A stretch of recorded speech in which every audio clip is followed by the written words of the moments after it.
Assalamualaikum warahmatullahi wabarakatuh. Halo teman-teman, pada kesempatan kali ini kami akan menyampaikan materi tentang konseling anemia pada ibu hamil. Kami dari kelompok 2 yang beranggotakan Syifa Nur Habibah, Isma Siti Rohmah, dan Yulianti. Untuk itu, mari simak tentang konseling anemia pada ibu hamil.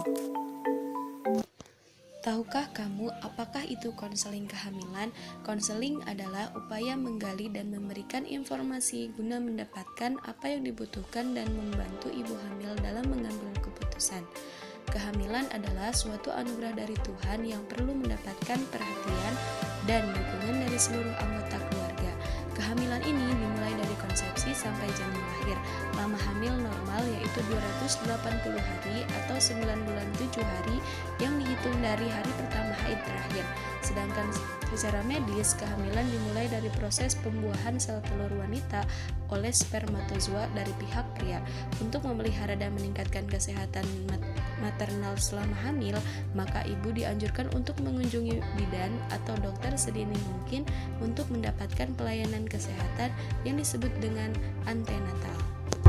Pelayanan antenatal atau antenatal care adalah pemeriksaan dan konseling yang diberikan kepada hamil agar bisa melalui masa kehamilan dan masa nifas dengan sehat dan selamat.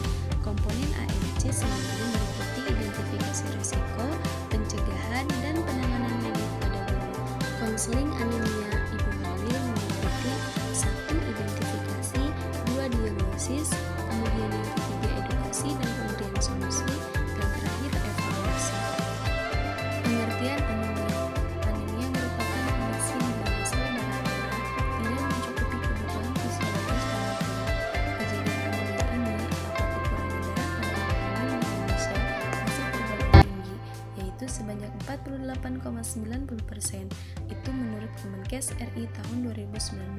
Kondisi ini mengatakan bahwa anemia cukup tinggi di Indonesia dan menunjukkan angka yang mendekati masalah kesehatan masyarakat berat. Dengan batas prevalensi anemia lebih dari 40% menurut Kemenkes RI pada tahun 2013. Tahapan yang pertama yaitu identifikasi. Contoh kasus, terdapat seorang ibu hamil berusia 24 tahun dengan usia kehamilan 20 minggu trimester 2. Ibu hamil tersebut mengeluhkan keadaan tubuhnya dengan keluhan merasa cepat lelah dan merasa lemah, kulit tanpa pucat, denyut jantung tidak teratur, sesak napas, nyeri dada, dan sakit kepala. Pendekatan kepada klien melalui wawancara. Setelah mengetahui keluhan-keluhan yang dirasakan oleh ibu hamil tersebut, gejala tersebut mengarah kepada kondisi anemia pada ibu hamil. Selanjutnya dilakukan wawancara kepada ibu hamil tersebut mengenai riwayat kehamilan, pemeriksaan semasa kehamilan, serta faktor pendukung lainnya. Dan memperoleh hasil. Yang pertama, ibu tersebut tidak pernah mengikuti kelas ibu hamil sejak awal kehamilannya. Yang kedua, baru 1 kali melakukan pemeriksaan kehamilan. Ketiga, sangat jarang mengikuti posyandu. Yang keempat, suami tidak pernah menemani ibu memeriksakan kehamilannya ke posyandu. Yang kelima, ibu dan suami kurang mengetahui tentang ilmu kehamilan. Tahap yang kedua yaitu diagnosis, pemeriksaan, dan penggalian faktor-faktor penyebab masalah. Setelah melakukan penggalian masalah tahap awal, untuk mendapatkan hasil yang lebih akurat apakah ibu hamil tersebut mengalami anemia atau tidak, konselor mengarahkan ibu hamil untuk melakukan pemeriksaan darah, yaitu mengecek kadar Hb dalam tubuhnya. Hasil menunjukkan bahwa Hb-nya adalah 7,5 gram per desiliter. Hal ini menunjukkan ibu hamil tersebut berada pada kondisi anemia sedang. Selanjutnya, melakukan pendekatan kepada klien melalui wawancara tahap lanjut. Berdasarkan hasil kadar Hb ibu hamil tersebut yang rendah, selanjutnya konselor melakukan wawancara lebih lanjut terkait kebiasaan ibu hamil dan masukan nutrisi selama kehamilan. Dan memperoleh hasil yang pertama, ibu hamil tersebut sudah melakukan pemeriksaan darah sebelumnya. Yang kedua, dari awal kehamilan sudah menunjukkan kondisi anemia, akan tetapi ibu hamil tersebut tidak pernah mengkonsumsi tablet Fe yang diberikan oleh dokter atau bidan dengan alasan terdapat efek samping mual. Yang ketiga, pola makan selama kehamilan, jarang mengkonsumsi sayuran dan buah-buahan, bahkan jarang adanya masukan nutrisi ke dalam tubuhnya dikarenakan mual dan muntah. Yang keempat, kurangnya dukungan keluarga terutama suami dalam pemenuhan nutrisi yang dibutuhkan ibu hamil tersebut. Yang kelima, rendahnya tingkat pendidikan dan pengetahuan ibu hamil SD dan suami SMP.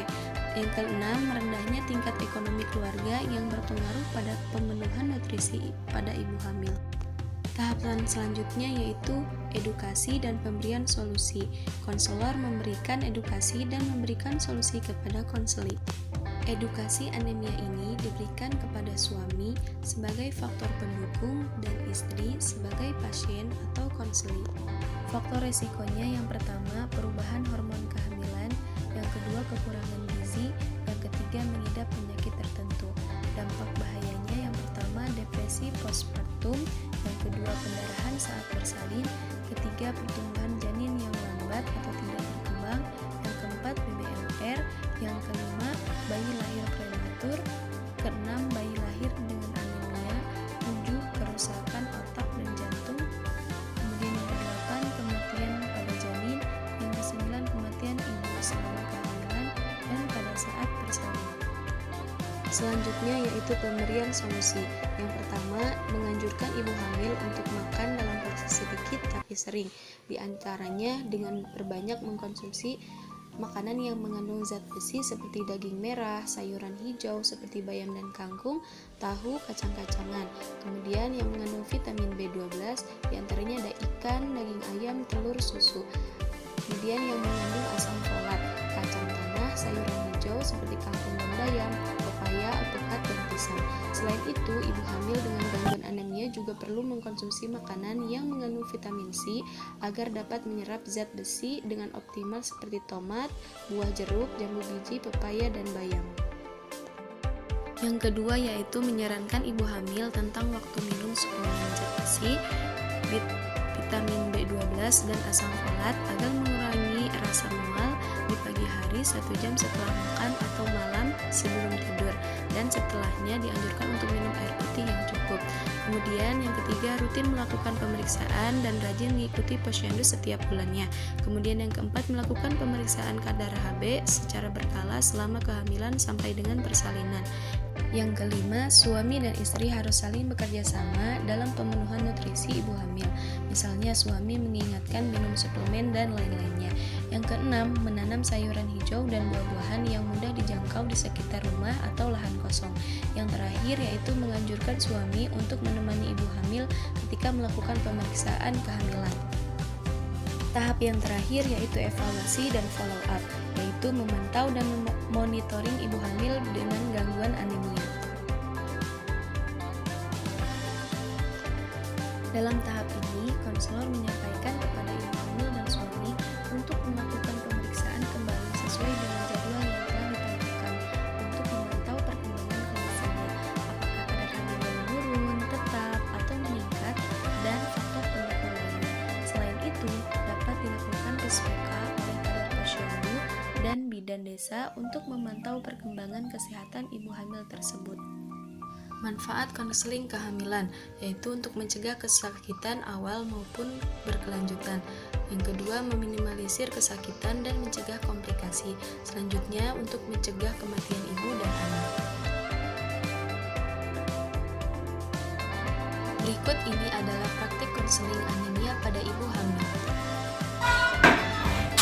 Selamat pagi, Bu. Pagi, Bu. Enggak duduk, Ibu. Iya. Ada yang bisa saya bantu? Saya mau periksa kehamilan, Bu. Oh, boleh saya lihat. Ada keluhan apa, Bu?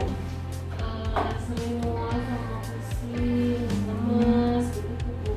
Kalau dari pemeriksaan tinggi badan sama berat badan mah cenderung bagus ya, Bu. Berat badannya naik. Cuma ini hasil pemeriksaan labnya HB-nya agak turun. mungkin ibu anemia ya Bu ya? Sering muntah-muntah nggak kalau pagi? Pusing, lemas gitu? Iya. Nah, ibu tahu apa yang disebut anemia itu Bu? Nggak tahu Bu. Nah, anemia adalah salah satu masalah kesehatan yang sering dialami oleh ibu hamil.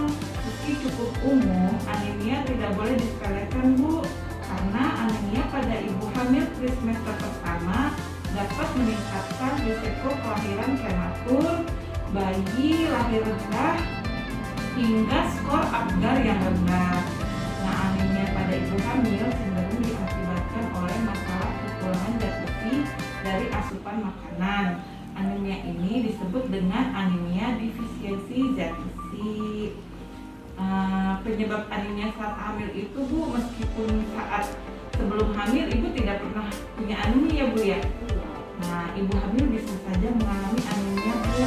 Hal ini biasanya disebabkan karena kurangnya asupan gizi, terutama zat besi. Kebutuhan zat besi pada tubuh ibu hamil terus-menerus meningkat sesuai dengan usia kehamilan.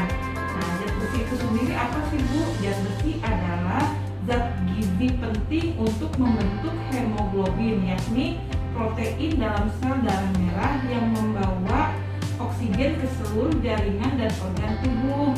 Selama masa kehamilan, jumlah darah dalam tubuh ibu meningkat sehingga 50% Bu. Nah, tanda-tanda gejala anemi pada ibu hamil Bu itu biasanya beda dari anemi biasa ya Bu ya. Cenderung dipengaruhi oleh perubahan hormon dalam tubuh yang mengaruhi proses produksi sel-sel dalam darah. Wanita hamil pada umumnya mengalami peningkatan volume plasma darah hingga sekitar 50% pada akhir trimester kedua.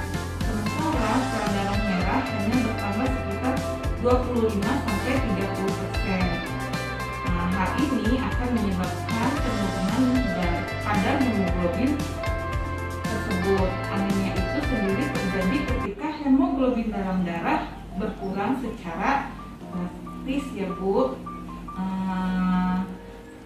Berarti ibu supaya apa ya Bu, kita terhindar dari anemi, ibu sebaiknya tadi ibu udah kontrol belum Bu? Udah cek HB ya Bu ya? Nah, bagus Bu, itu karena dengan mengecek kadar hemoglobin secara berkala di lab kesehatan, nah maka hasilnya bisa ibu konsultasikan sama dokter atau bidan yang memeriksa ya Bu.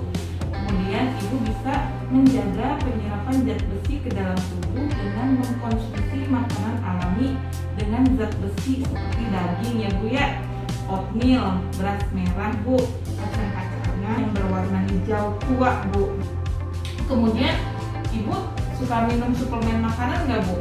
Atau suplemen zat besi? Nah, minumnya saat kondisi perut dalam keadaan kosong ya Bu, dengan air mineral atau jus jeruk serta vitamin C dalam jus yang dapat membantu penyerapan zat besi Bu. Namun bila ibu dalam kondisi mual, disarankan agar konsumsi suplemen zat besi dilakukan 1 jam setelah makan.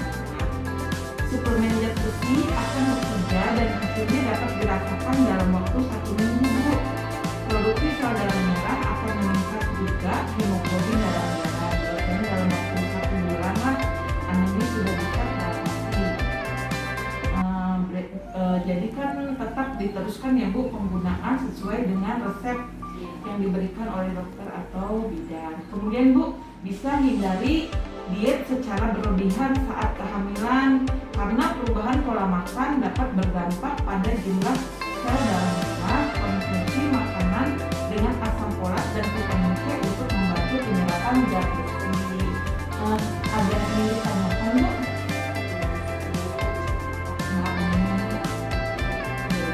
Kalau gitu jangan lupa ya Bu, tablet tambah darahnya diminum serta pola makannya dijaga dan banyakin istirahat. Silakan Bu. Terima kasih ya Bu. Baik, sekian yang dapat kami sampaikan. Semoga apa yang kami sampaikan bermanfaat. Terima kasih. Wassalamualaikum warahmatullahi wabarakatuh.